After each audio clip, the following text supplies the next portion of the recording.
Hey, it's Brainy Mac, and today I want to talk about one of the harder things for loved ones when it comes to loving someone who's struggling with addiction, and that is going to be setting boundaries. This isn't going to be the Pinterest version. It's not going to be the therapist version. There may be some cuss words throughout this episode and possibly some stories shared. You just never know. As you can see, I am in my work clothes still. I've been on for 8 shifts, and I'm finally gonna have a little bit of a stretch off, and I thought it'd be important to throw kind of like a quick little episode that maybe can be of some benefit to you.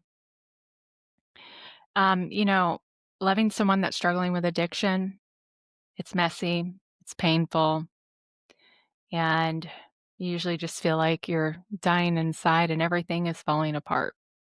And it is I can't say enough how I think universal that feeling is. And boundaries, though, they can be adjusted. When you go and you form your first set of boundaries, when you're new to this, that doesn't mean those boundaries need to stay that way forever. No, not at all. I've adjusted my boundaries many times. And we're going to talk about it. We're going to talk about some of the boundaries that I put into place, some of the boundaries I regret, but it really is trial and error. Um, I have frequently joked and said that I'm just a mom winging this shit. And when I found what really kind of worked for my daughter and my family and led to a significant amount of healing that was desperately needed, um, it was trial and error. That's really it. Frequently when you think of boundaries, a lot of times that's associated with, detached with love and kind of the Al-Anon, Nar-Anon way. But and I'm not saying I don't think that those programs can provide benefit to families, because I know families are just desperate for connection and to feel seen and not alone through this. But I think it also really depends on what group you attend. The people in the group are what make the group, and that piece is critical. But yeah, so you know, one of the things I had ended up dedicating an entire chapter to creating boundaries with like even a boundary worksheet in my book, which is called Do What You Can Live With. It's a survival guide for families navigating addiction, grief, and impossible choices. Before we get into it, it is available on Amazon in several countries. It's also available on Lulu. Because I've actually, which is really cool, I have had people from Australia, Ireland, I know people from the UK have purchased it, and so it's really cool to see how kinda worldwide where my book is. In fact, I'm actually gonna be doing a podcast episode tomorrow with a podcast in Australia, so we had to work, like, the whole time thing, but that's really cool. I'm really excited about that, and, a dream of mine has always been to travel the world and meet new people and see different cultures, and I just haven't had the opportunity to do a lot of that. But anyways, let's get into it. So in the beginning, when I found out that my daughter was struggling with her addiction, um, a lot of you know this, I very much followed kind of like the tough love mentality because that's what we're all taught. And so immediately it was, I'm not going to pay for your cell phone. That was a very strict boundary. Like if you relapse, if you're in active use, I'm not paying for your cell phone. Um, and obviously another big boundary, which is still a boundary, is that my daughter in active drug use, she cannot live in my home. And the reason I have that boundary is not because I'm trying to hurt her. It's the worst feeling in the world to do that. It was because I had other children. My husband our youngest is 9, and then we were raising our grandson at the time, and we just decided that we had to protect them and help them maintain their innocence, and it was a very tough decision. And I think it's important to know that the boundaries you create, that you when you figure it out, which I'm gonna talk about it here, when you figure it out, it's not gonna be easy. There's gonna be a lot of pain that comes with it, probably, more for some versus others, but sometimes those tougher boundaries are needed through the chaos. Um, Sometimes they're not. Like I said, boundaries can adapt. All right. So, when you start to think about creating boundaries, something you need to know the difference of is between what is a controlling boundary versus what is a protective boundary. Um, when you are creating a controlling boundary, you're basically, it's kind of the idea of, I'm going to cut this off from you to punish you so that you'll wanna get sober, right? And it's not that you're wanting to hurt them, but it can be a very harmful set of boundaries that you make. A boundary that's about protection, that's about protecting you and your other family members. It and it's a tough choice. I remember my daughter, she had been out on the streets, but this is pretty new. She had relapsed. She hadn't been in the relapse very long. Um, she had come home because she was agreeable to go back to treatment. But I had to wait on bed. This was during COVID. And so that was a whole process of getting COVID tested, all of these things. It was such a pain in the ass. And there was just huge delays because of it. And the facilities would go on quarantine. And I think that's what they were. I think they were on quarantine for a period of time, so they weren't even taking new admissions. Um, and she had, she was definitely in active use. She wasn't even trying to hide it, but the plan was she was gonna come home until she got her bed in the facility and, kinda try to, I guess, detox. I don't even know what I was thinking then, in all honesty, but she had come home, and of course, she isn't in her right mind. Our relationship is so toxic, and she just she's trying to run the situation, and I naturally have fear. I can remember thinking, "If I go to bed, am I gonna find her overdosed? Is one of her siblings gonna find her overdosed?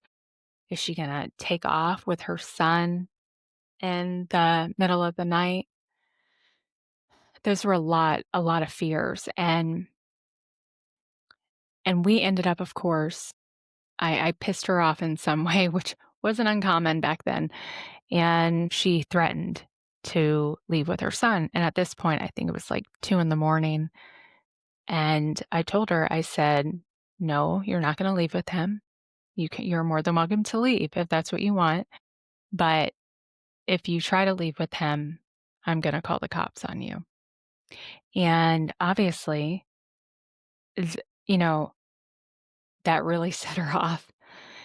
Um, and I don't know if I coulda handled that situation any differently then, like, I just because of how, you know, toxic we were. I don't think I could have said anything that would have cooled the situation down with her high and her just still having a lot of anger towards me. I would say valid anger at that, as I, look back. But she just kinda continued to make threats, and it was escalating, and I think we started screaming at each other. Many of you probably know that show, and I'm like, I was already exhausted through this, and I said, "You need to leave." And she did. She walked out, and I didn't go chasing after her. I wanted to. I wanted to chase after her really bad, and I was so scared she was gonna die that night. And I remember looking out the little window, the glass window in the door, and just crying, watching her walk away. And it was really hard. But one, it wasn't good for any of us. It to constantly be fighting and screaming. And I just didn't want to do that to the younger kids. They had seen enough of it, with her growing up, us getting into it. And so I just had kind of fell into a very strict boundary that if you're in active use, you can't come home. And I think where I made a mistake with that particular boundary, that boundary was definitely not to hurt her when you think of it being as a control boundary. It wasn't like, "You can't live here unless you get sober." I mean, that was obviously the intention, but it was really less about getting sober. It was more about, "I gotta prioritize these kids that are still young, that are still in school. This chaos isn't fair to them." And so that would really be a protection boundary because that boundary is made with love and that I loved her and I didn't want her to leave. But it was a protection boundary because it was to protect one, my mental health, which was struggling, and the other children. Now, I think what I could have done differently in that situation, I don't know if it would have gone over well and she would have bought into it, but is now if that was to come up, it would just be in that, I love you, but this is why I can't let you stay here without yelling. You don't really have to say anything else. You don't have to justify it. It is what it is. And the only thing you control in this situation is you. So that's kind of a situation of a boundary of protection. Another important piece to remember when you're creating a boundary is that if you're creating a boundary to try and change them, it's not going to be a healthy boundary. The boundary isn't to hurt them, it's to protect you. And you have a safe space. So I have really, my home, I have really fought to maintain a safe space. And I know the older kids recognize that. It didn't make the decision any easier, but I just didn't want them. I talk about collateral damage. That's essentially what they would have been if I had just let her constantly show up and us be getting into it and just the chaos and inconsistency and the mood swings. There's just no way. And something I did try in the beginning, I haven't ever really talked much about, was I did attempt. I didn't want to cut her off from her son. That was all very much a learning curve. I was allowing her to come to the house and spend supervised time with her son. But every time, I think she only did it twice, but when she would try and pick a fight with me. Like I said, it circles back to that toxicity and us just not being ready yet to really try and have those moments where she could visit with her son and it not be so chaotic. In the future, we did get there. But when you make a boundary, you got to follow through with it because if they know you're going to constantly cave, they're going to, of course, keep trying to manipulate you. It's just part of the disease of addiction. I don't really believe, I don't think majority of those struggling, they want to hurt you. They're just broken. They're hurt. We all are. And sometimes, addiction exacerbates that pain. And just know that when you go and you actually create some boundaries that they're not used to, they're going to know how to play you. Okay. This is that manipulation. They're going to guilt trip you big time. And it's going to make it that much harder to follow through. But that's essentially what they want. They want you to cave. They don't want you to develop those really difficult boundaries. And as you start developing boundaries and you continue to follow through and maintain them and not cave, it's kind of sad, but they get easier. I've kicked my daughter out. I don't even like saying that. I've kicked her out several times over this last several years. It uh, it did get easier.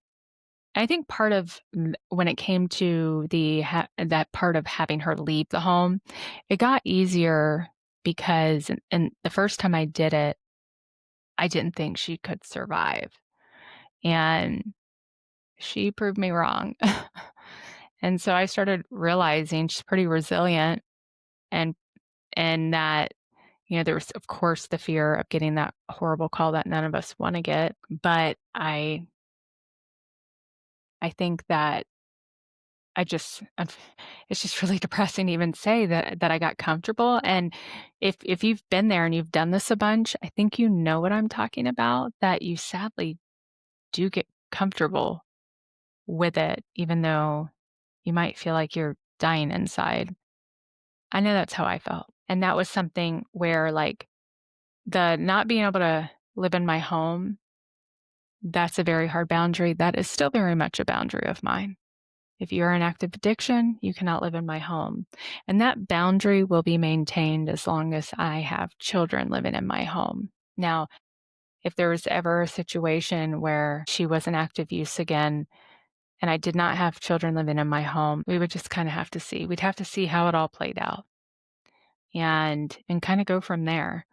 But I would definitely consider letting her stay. I just I had to put the other kids first. There's a section in my book called When Love Isn't Enough to Keep You Safe. And over the years, anytime I've kind of shared the story of how I evolved in addressing my daughter's struggles with substance use and the chaos that comes with it, I frequently, when I share how I, changed my mentality, stopped tough love, started doing what I could live with, and taking on more of a harm reduction approach, leading with love. And is that people will take a short clip or video and they automatically think I'm condoning abuse. I will never condone abuse, and neither should you. Okay. There were times that Brooke and it got physical between both of us. Just being honest. It's things we both regretted. It would just, when I say World War III, it was World War III. Um, and so, but when those times would happen, there was just healing that just had not taken place yet.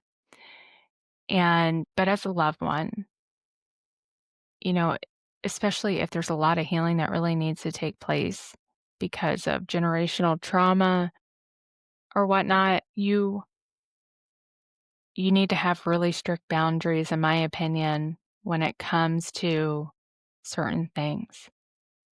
And violence, physical abuse, and threats should, in my opinion, never be tolerated. That's making this situation so much worse.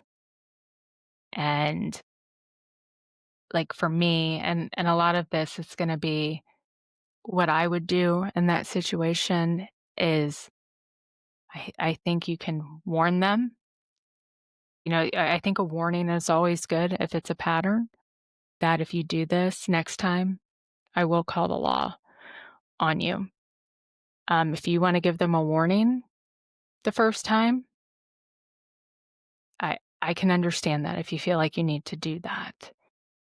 I think there's certain situations where, nope, a warning, you're just going to get the law called on you and I'm going to press charges against you, depending on what the situation is. I never had to do that. But I've had a lot of parents message me and tell me some horrible things they're dealing with, and they're still just terrified to make them leave. And it is very painful to hear those stories, but I know how bad I have hurt through this.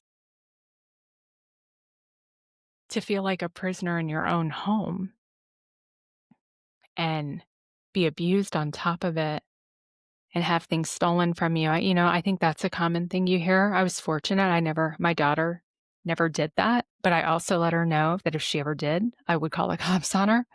And this is the thing. This is why when you create boundaries, you need to tell them what the consequence will be. So when you're going to have that discussion, you need to one write out like your top 5 boundaries you think you need in order to maintain a level of peace in your life. And they need to be boundaries that you create that you can live with. But next to that, if a boundary is violated, you need to have the consequence of that. And another option, which I actually have done a lot with my daughter as I continue to learn, is have these conversations during periods of sobriety in between a relapse. Just a calm conversation. Be like, listen, you know, is there anything you'd want me to do differently? That's super reasonable. Be like, I really don't like it when you've done this in the past. And I would try not, it shouldn't be about guilt tripping them. They're already living with shame. Or you can just be very vague and be like, if you were to relapse again, and it comes to like this situation, like you stole from me, what do you think the consequence should be? There's no reason they shouldn't give you an answer. And if they need some time to think about it, that's fine. But that's a fair question. Those are things I have done with my daughter. In fact, I had, for some reason, this conversation with my daughter when she was not in active use. She just recreationally dabbled before she felt kind of went into full-blown addiction. She was pregnant with my grandson, and I asked her, I don't know why, I still don't know why. I actually asked her, I said, "If you were to start using drugs, would you want me to call DCF?" And I wasn't even meaning during pregnancy, but like after raising him, and she told me yes. And, when I found out, I don't know, less than a year later that she was on top of it. It was IV fentanyl. Um, I needed to get DCF involved. That was kind of my gut feeling, but I'm like, she's gonna hate me forever if I do this. But my priority was making sure my grandson was gonna be safe, and I was living across the country. But I remembered that conversation, and that's what she told me to do, and that gave me a little bit of peace when I did it. And I just he was my priority. And she thanks me. Like, I mean, her and I are super close now, but have those discussions. I don't think a lot of people think about it. Include them in what the consequences should be. If you don't feel like you're anywhere near that point of doing that, you need to have a known consequence for yourself. And if they violate it, you got to follow through. But you need to let them know what the consequence will be for those actions. So if they steal something from you and obviously you want to know for sure it was them, then you need to tell them that whatever it is, I'm going to call the law on you and I will press charges and have you arrested. If they completely disrespect and ignore that boundary you have put into place and you don't follow through, and then say they come on your property when you're at work and they steal from you again, then you call the cops. They're going to be mad at you and you continue to do that. And yeah, it sucks. But this addiction is a really fucked up thing when it comes to families, because I remember in the beginning thinking, I would never call the cops on her. She will never have any opportunities at life if she gets a record, all of these things. I can't risk that. The reputation, it wasn't even my reputation. I was thinking more about her future. But then after several relapses and her being out there and me kind of like feeling hopeless through it. I remember almost praying that, "Lord, please let her get arrested, and if she does get arrested, let her be locked away for a period of time so she can sober up." How crazy is it that, like, you reach that point? But you do, and if you know, you know. So, another great boundary that I would have, let's talk about phone conversations. I actually shared some old text messages where pretty sure she called me a cunt and a few other choice names in it because it was early on. She hated me. I mean, essentially, she hated me. She loved me, but she hated me.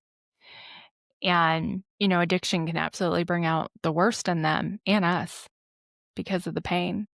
It's all in how you process. The one thing they don't have control over is themselves. Their brain has been hijacked by the drug.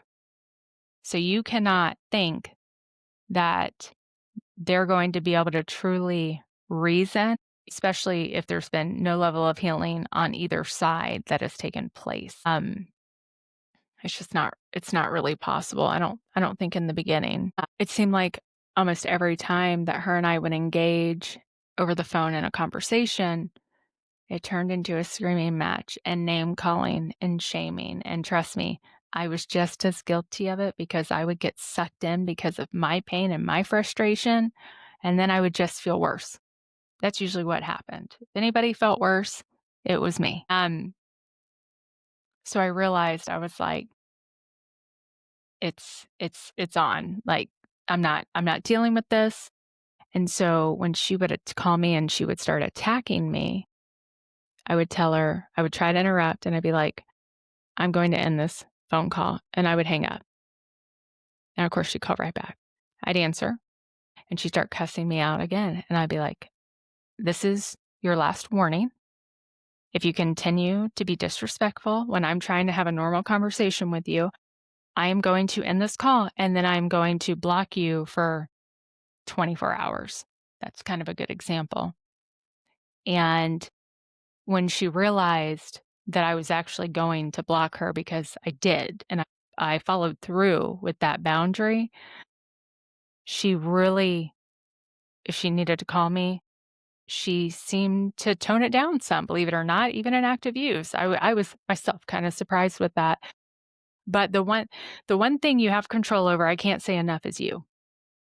And it's hard, but in this, you're the one that really needs to try and control how you react because you're the only one who will be able to de-escalate it. And that took time for me to learn, and that wasn't something I was taught. I just, really self-reflected on our relationship and that there's things that I would say because our personalities are different that was very, triggering for her. And so self-reflection and just really making an effort to keep my mouth fucking shut and not engage. And there are times I'd have to walk away, you know, and that goes for even when she got sober. And so some boundaries, you got to create new ones when they get sober, just as far as dynamic. Substances don't even need to be involved and how you talk to each other because mutual respect, it goes both ways, my friends. So if they're not being really disrespectful to you but you get triggered, remember, you can only control yourself. If you want them to respect you and act a certain way for a conversation, you need to be modeling that. Okay? And I found that really really worked because it just allowed our relationship to really heal and us learn how to communicate, which we had failed at miserably before. And something else when you create a boundary is that when you're going to hold a line and you tell them, you relapsed, you can't live here, but I love you. And I hate that I'm having to do this. But I have to protect the other kids. But if you're wanting to give it another shot, I will support you through that. And you're gonna be dying inside when you say that because your worst fear, other than losing them completely, is the relapse. And you're gonna wanna cry. You're gonna be devastated, but you got to try to control your emotions. There's plenty of time to cry, scream, lose your shit, break something later. But right then, I think it's important to show them how to show up with love, but respecting yourself and your peace. And that's okay. The boundaries I have created, it does not mean that those boundaries are meant for you or your family. I'm just simply sharing what I would do in certain situations, what I have done in certain situations. But you know your loved one better than anyone else. When you're creating a boundary, we're going to get into the boundary blueprint. When you're creating a boundary, you need to think about what boundaries are or lack of boundaries, what situations are destroying you. Is it them living in your home? Is it them coming in your home and stealing from you? Creating boundaries isn't something like you need to rush and make this huge list. I think if you focus on like the top 2 that are causing the most pain, you start there and you self-reflect and you think about, is what they're doing destroying me? If I remove that piece from my safe space, would my life improve? And that doesn't mean viewing it as removing your child, your spouse, your sibling from your safe space and it improves. No, it's removing the chaos. It's removing the disease of addiction from your safe space because this will suck the life out of you. And you deserve to have some peace through this. A really hard boundary, I think more so than kicking them out even. A scenario is, I've heard this story from loved ones. Your grandchildren, your niece, your nephew, they're still in the custody of your loved one who's actively using, and you have no say, and they're using the kids as leverage, as a way to manipulate you and get you to do for them what they want, whatever that looks like. And so they'll hold the kids over your head and threaten to not allow you to see them. That is a horrible feeling to have that threat. And then to be scared to death about something bad happening to your like grandkids. I'll use that as an example. I could not, me personally, I could not sit back and allow that to happen, knowing full well that my grandchildren would be getting exposed and be put at risk, and then me be completely cut off. And once again, I would absolutely, in that situation, if those manipulation tactics were being used, I would warn. I would say, listen, why don't you let me keep the kids for a bit and you go to treatment and try to stay calm when you do it. If and that I love you, but I have to protect my grandkids. And if you're unwilling to do so and you're threatening to take them away, I'm going to have no choice but to ensure their safety. The only way I know how And it doesn't even mean it's necessarily gonna work because they're they're overworked as it is. Social workers is getting child protective services involved, and trust me, I've heard this horror stories of that. Our experience wasn't a bad one, actually. My daughter and I both agree on that, so but I've heard enough stories and how traumatizing and horrible that is. But ultimately, my decision through this, like I said, it wasn't to hurt her, it wasn't even trying to force her into treatment, it was that, "Okay, if you're gonna run off with the kids, I have to make sure that they're gonna be okay, because I have no control over this, and I need somebody to be involved that can at least monitor them." And you have to you wanna think about that really hard because there could be lasting damage from making that call, but you have to do what you can live with. Because we can look at this, I always say, when I say do what you can live with, think examine everything as if you got the call tomorrow that you lost your loved one who is in active addiction, what would you regret? And that's what really guided me in making boundaries. I think you can look at it in a different way. If you got the call tomorrow that your grandchild was harmed in some way, what would you regret? Would you regret sitting back and not doing anything? Because I know I would, but it's a tough decision. But just know that when you're considering these things, one, I'm so sorry that if you're in that situation now, that you're dealing with that. I do know what it's like, and it sucks. But you gotta do what's best, and ultimately, what you can live with. You guys may get sick of hearing me say that. It just makes the most sense when you talk about common sense. It's common sense. Sometimes setting a boundary can mean that you've decided you're not gonna communicate with them for a period of time. That's okay.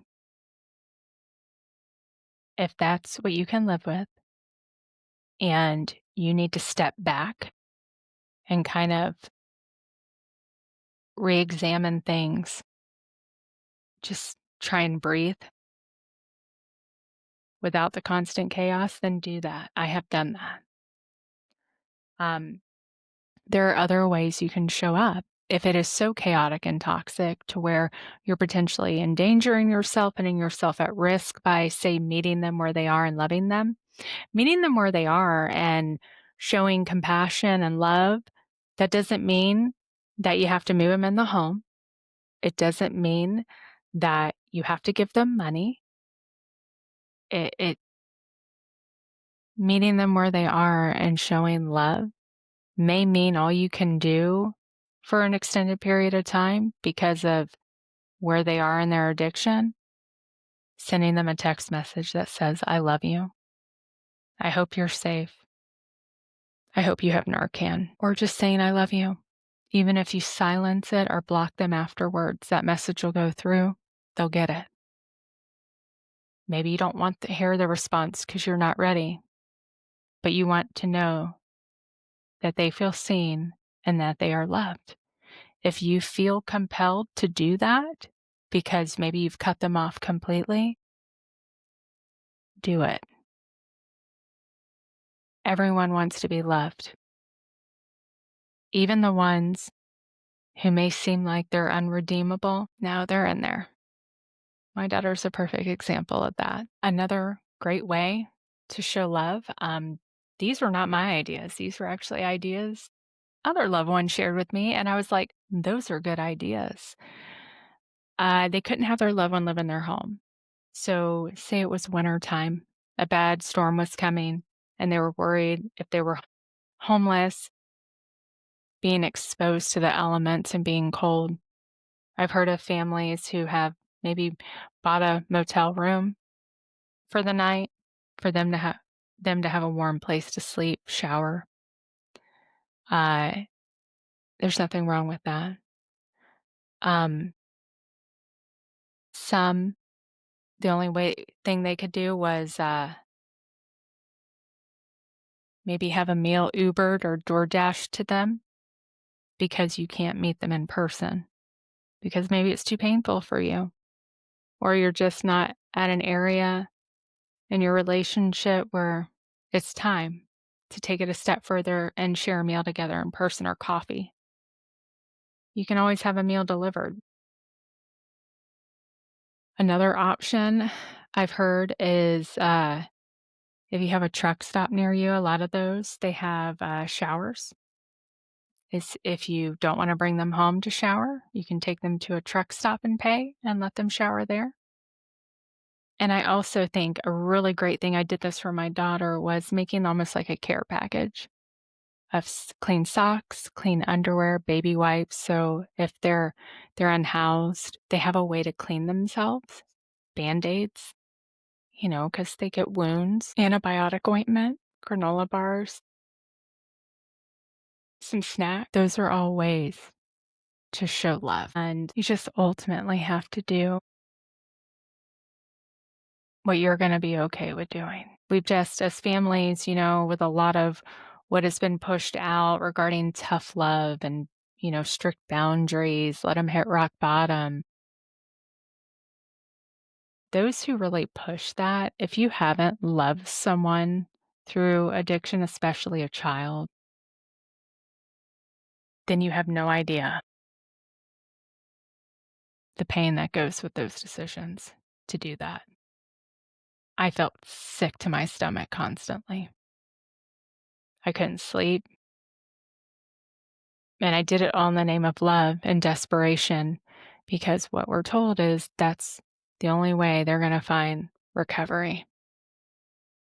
It's not. And I'm not against people having stricter boundaries when they're needed because, Brooke and I, we've talked a lot, and sometimes in the beginning, stricter boundaries are needed. And then they adapted over time and they got loosened up. And I started sharing a meal with her in person and talking to her in active use often, allowing her to come home for Thanksgiving for the first time through all this, to be home for a holiday, even in active use. So, like I said, my boundaries and your boundaries are going to be different based off of family dynamics and just where you are and your level of healing. But I went way over 15 or 20 minutes in recording this. That was not the plan, but there was a lot to be said. And if you really want like the blueprint and details of how to navigate this, I mean, this book is 322 pages long. It is available on Amazon. Do what you can live with. Look at how big this is. Look at that. Oh, so much information in this. And there's room to journal, but there is digital copy available. And this large print one is $19.99 on there. So if you're interested, you can just literally look up Do What You Can Live With Brandy Mac, and it'll come up. But it's been a pleasure talking to you guys. I guess not with you guys, to you guys. If you can, please like, subscribe, follow, whatever it is. It kind of helps the algorithm. And if you find this information beneficial, it actually gets it to other people who may find it beneficial also. My plan kind of from here on out, it is going to be, I want to get back. I already have a list of people. I want to get back to actually interviewing people, other families, people in the harm reduction community that do outreach, people who have lived this. And I think that'll be good. I think it'll be interesting. I really wanted to finish the book. That was kind of always my priority when I decided I wanted to do it. So things that I've enjoyed doing, such as like the podcast, which I know it's hit or miss when I just randomly will make an episode.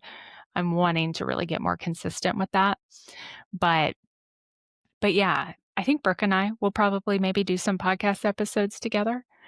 I got a little better setup and 2 mics, and so the sound quality should be better. This I just kinda decided to do last minute. But thanks for listening, watching, and, you can find me on all my social medias. It's the original Brandy Mac, and my website, brandymac.com. All right, you guys, take care. Bye.